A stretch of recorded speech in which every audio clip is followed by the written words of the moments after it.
Wel, yma ni yn yr ail ddosbarth i'r Bustych y Baby Beef.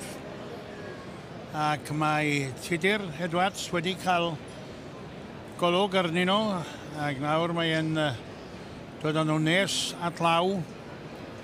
A fel hyn mae wedi gosod nhw eto, hwyrach welwn ni newid. Clas canol hwnna, ond we. Ie. Pwysau'r Baby Beef de, Bustych. Pwysau bach diogel yn rhain. Rai nawr maen nhw'n mynd yn drwmach yn nhw. Ydy, maen nhw'n gryfach wartheg. A mwy o Bustych dion, digwydd bod yn y clas yn newid. Oes. Tro diwetha, dim ond un di oedd yna. Ie. Mae'n rhaid ama. Oes. Rai brwt rhain da eto. Rai yn do'n gyson iawn trwyddo nhw. Ydy. Chwod.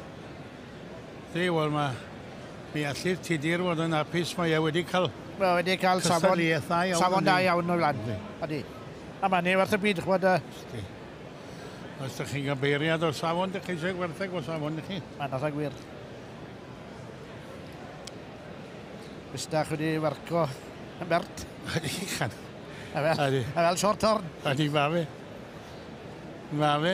Yna fryd sy'n dod nôl yn grif i'w beef short horn yn Mae Mae'r bridieg y cynghenid, y British ar ochr o ddam yn ôl. Maen nhw wedi dal ymlaen, maen nhw'n rhwyach i besgyn nhw. 2 Agost.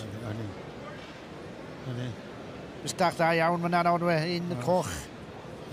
Sa'n siw iawn pwy sy'n ei ben, Bustych da iawn.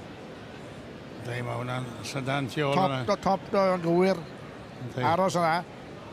Di hwn ddim yn ffôl chi? Bi hwnna'n beth iawn, dyn ni'n meddwl. Mae rai cochan yn dod i'r golwg, twyd David? Bach mwy o ddion yn y clas yna.